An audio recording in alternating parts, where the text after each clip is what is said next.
Getting those ultimates available as we jump in here for this game. Again, game number 1 between Indonesia and Mongolia in this best of 3, deciding on the tournament lives here for IESF. Okay, let's take a look on the on the emblems of Super Ken and Salkin. We're seeing more of the stable picks for these heroes to survive early game. We have Electro Flashes, we have 2 Impure Rage for Cerezo as well, and for Moreno. Capitalizing on those spokes. We've seen the Impure Rage hybrid build yesterday. For damage heroes, for assassin heroes, you have that adaptive damage which you can actually utilize. But knowing that the X-Org doesn't have any mana, you get extra attributes for that. Yeah, and I think, again, look at this. Like, this is what you need to do, especially if you lock in the Grok here. Vin has to get the information he needs. I like, too, that we've seen this kind of variations between Grok players alone. And do they take that focusing mark emblem? Do they take the tank emblem?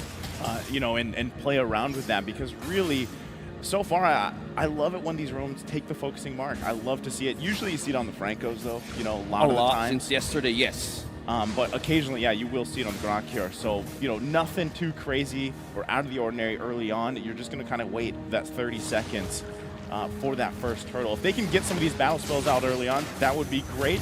You see them, they're going to go ahead and focus Vin a little bit, trying to get that flicker out if they can defensively here, but will be just fine. Yeah, still safe, still on level 2. We were mentioning about the concussive blast versus the focusing mark. Probably now he's capitalizing on HP-based AoE damage that can actually be utilized in the skill set of a Grok. Knowing that you're on for a vision, you're on for pokes, you might want to survive the first wave of pokes and exchange damages early on, especially for minute 2. No wonder he just keeps on going on to the river, checking on the jungle. But now, first sort up for the game, we have Cizoran, we have Super Ken. No members yet following up for reinforcement, but maintaining the border here, we have Indonesia and Mongolia present. Okay, less than half health here. Both junglers going to come down to it. Last Insanity already going to use. Super Ken securing it, but look at the damage there with that Last Insanity. Massive damage. 2 will fall here for Mongolia. They also lose the turtle.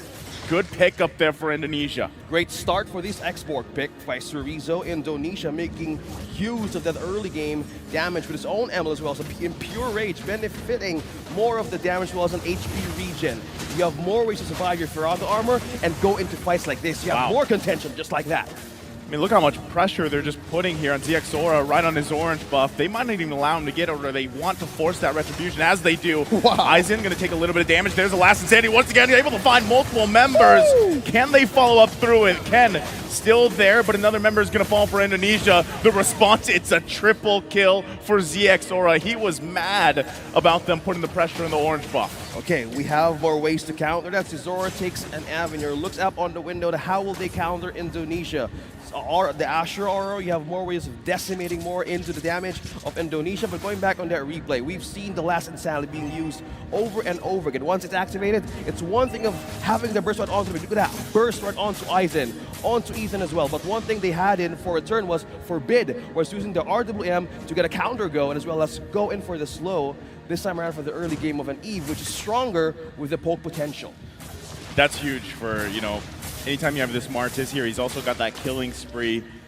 It's always a threat, right? The way the Decimate works here.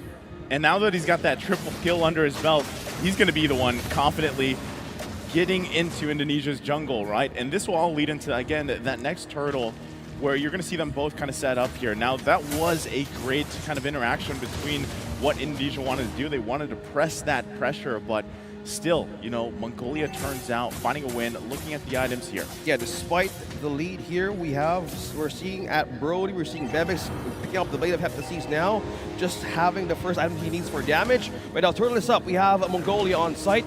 We have Super Ken and Vin now looking up for a space to even take this turtle now.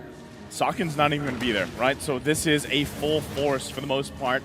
Bebek's going to go ahead and clear that mid lane. A 4 versus 4. They're going to clash out for it. The flicker comes through with the wild charge. Can they get the turtle? It is going to be secured once again by ZX Sora. Now Super Ken on the run. Bebek makes it to the party. Chorizo trying to get out of here. Torn apart. Memory, though, will find the mark. He does fall. Turtle secured as well for Mongolia. Despite the trade of 1-1, we're now seeing the threat of the Valentina having the ultimate of an Eve paired with the ultimate of Cerezo now having 2 kills on a row. So with this point, it's all in an all-out situation that they actually initiate team fights such as this. Going back on the replay, they catch Aizen, they taunted them, they used the ultimates right into the turtle, but this time around, more of the damage dealers of Mongolia was there to respond. Bebix was just on the other hand using the free hit, releasing the turtle primary right on time, just about the minute or second that Indonesia flickered out for safety. I love that too. When you saw the replay, Finn literally just chilling there, waiting for that wild charge. Now in the mid lane, once again, Moreno gonna have to flicker out. Can they follow up on the kill here? ZXORA might be hungry for this, not gonna chance it though.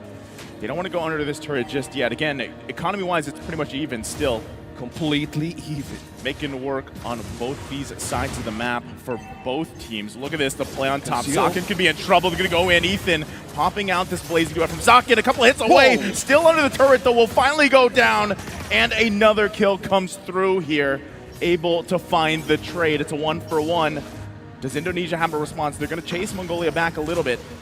But ultimately, it's just down to that. Zora went in too deep. Bebix and also for a bit was too far to actually respond with an ultimate because it was down at the moment, as well as for Bebix.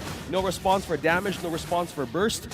But that time, they just want to just have a safe place back, because if they committed to those kinds of team fights, they might actually go down as well. So having a restricted path of not even committing to those kind of small mistakes can actually give Mongolia a chance to get back and get those items right in. So not being even or being ahead from the goal of Indonesia, they just want to be in part of the objectives that they're doing right now as they took the first turret up top. Yeah, for the most part, right? Dead even is where they want to keep it. Now, once again, fighting for the third turtle here. Finn taking quite a bit of damage. There's a setup. Blazing Duet's going to be the follow. Ethan's in trouble. Trapped. Has to flicker out. Turtle will be secured by Indonesia, but here comes ZXORA. It's a decimate again, and they're unleashing here, trying to run away. Can't get out of there. It's a turtle, but at what cost here for Indonesia? What a counter go. They waited for the Blazing Duet to burn out. Just at that moment, Forbid has the opportunity to lay down that chessboard and to poke everybody out. From the moment that the burst was just throwing through a quadrant, that was the opening of Aizen, even to Zor, just keep on biting and feed Bebix the kill that he needs. Now standing on this level 9, building through the damage that he needs. This Brody now has the Malefic Roar, paired with the Blade of Hephaestus. Now, by just going around him out, not being touched at all, that's dangerous. That's just damage department rising up to the defense of Indonesia. Yeah, and again, it's tough, right? Because right now, Sakin, all he has, I believe, is a DHS. He only has that Demon Hunter sword. Not there yet, just where he needs to be on the quad, right? You need some time for the gold to go in your favor. One thing that you know, until just recently, the past couple minutes here, they were keeping it close together. That's great, but at this point, they've got to have a response, you know, and I was saying this earlier, Ethan gonna jump in again, nice rage there, finding 3 into the RWM, there's the wild charge, can they have a counterplay? Super Ken's in trouble, Aizen able to pick up the kill, 2 down for Indonesia, ZXORA sees blood here, but will back off, 3 members on the run, Mongolia coming through, it is only Ethan that fell there. Ethan with a great catch from that bush, completing another set of Tyrant's Rage and Tyrant's Revenge. Having an advantage in gold, now the items now slowly building up. Defense items present, we have Dominance Ice, as well as Athena's Shield for the protection of the Edith against Moreno. Now he's on level 10 with the pokes. She might as well wants to secure that way of like not being burst down quickly. For the side of Eve now, he has the glowing one as well as the Ice Queen one. That's slow. That Scorch Power burning once it hits. Having the Impure Rage right now amplifies more of the damages now that the Eve that can do for the side of Mongolia or Indonesia. Yeah, this is tough, right? Once again, lead now, 3,000 from Mongolia. This first Lord of the game is up. Ethan gonna just go ahead and poke down a little bit. They get with onward. Cerezo's a little bit in trouble. He does have immortality though. Not to mention he's still got the last insanity, but I'm not sure. Do they actually want to contest this? Superkin trying to get in position here. Frog armor's down though. Yep, Superkin there. A little bit of low on the Lord. Still going to come down to the Retribution. Ethan will jump in. He goes in with a flicker. Secured by ZXORA. The fight's going to break out. Cerezo on the run. Finn goes and falls. Cerezo still alive. Has to back off here. Mongolia just playing the smart game. Super Ken was trying to be there for that retribution battle, not able to get it though. That was a good stun onto two members of Indonesia. Look at this. Ethan just jumped, catches two. Chorizo and Super Ken. How do you manage to press that precision? Having that decisiveness to even steal that objective. A great way of diverting the attention of Indonesia. Who do you take? The marksman or even the mage hero of Mongolia? But just at that point, Ethan knows what to target here. For most of the team fights, getting the quadrant for Bid's way of using the RTM properly, it's a team fighting danger for Indonesia once it has been placed in. Forbid has been on point, right? A lot of these real-world manipulations are just playing a huge role in a lot of these fights, and you know, whether that's on Forbid or Ethan starts things up and followed by Aizen, it's just all on point. And this is what I was talking about, OSX, before we even got to the draft. I said Mongolia, they garnered a lot of this attention, a lot of these fans, because when people started watching them compete around the world and even back in Riyadh and in their own qualifiers, they were like, wow, look at this team.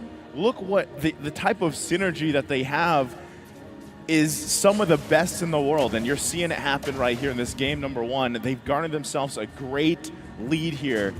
Now, Indonesia, what do they have to do? What do they have to do to bring themselves back into this game? Right now, Brody has an additional item picked up earlier. He has the Demon Hunter Sword, bred with the Blade of Half the Seas, as well as the Malefic Roar. Right now, this is just piercing power through the sustain and the tankiness of a Fredrin and as well as Finn. So that's one that they need to be careful. They have the damage department now that we're talking about back in the draft, that the damage should come from Bebix alone, even at this state of the game. 12 minutes, they have the tools right now. If you're saying how will they get back in this game, probably get more items for Saken.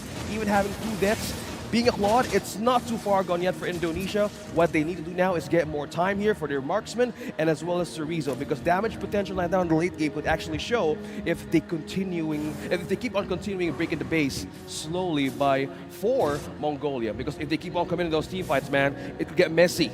Things could go wrong if they want to pull out something really good in the late game.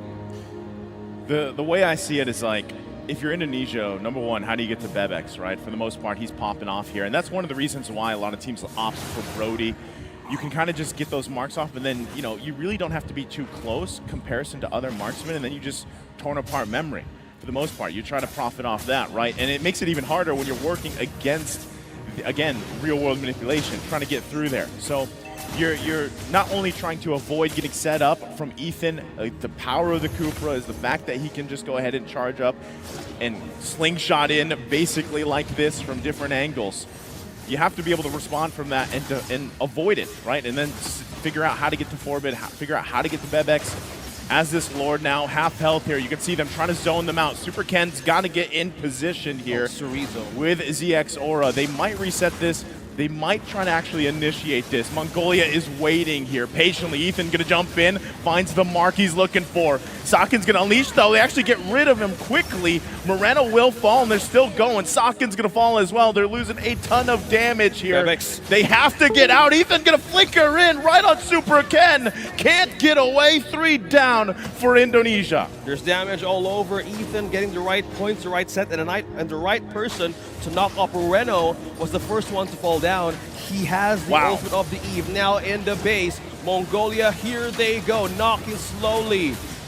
They gotta clear the minions here, a couple hits away. Crystal's gonna be worked on, but with that last insanity, Chorizo buys a little bit more time for Indonesia. This could be the call. Mongolia decides to make their way to the Lord. They're quite low though. They might have to be careful about this. All the members of Indonesia will be up, but can they stop this in time? It looks like they might just call to defend. Lord's going to be taken care of very quickly. Last turret on the mid just fall down, opening up the base for a siege march by the Lord a few seconds from now. If you're talking about how will they get a comeback here, let's check on to the defense of Fredrin right now, or specifically for Super Ken. And Tigraz's presence was the Immortality was Molten Essence. Enough for them or for him to be onto the front line, but for the side of, or even for Grok, has the Radiant Armor in the Tigraz. just the right amount of deflect and absorb from the damages that they can get from Bebix or even from Zora. So one that they can capitalize is just by having the right set or being in the front line, they need to force something out of Mongolia right now. But can they do it? They got to deal with the Lord first. It's going to be about half health. Crystal also at half health here for the base. They got to clear these waves, manage them, keep them at bay here for now. That's what you see. Sakin also waiting for his moment with Blazing Duet. Lord will finally go down. Ethan going to jump in, find Cerezo, but can't commit just yet.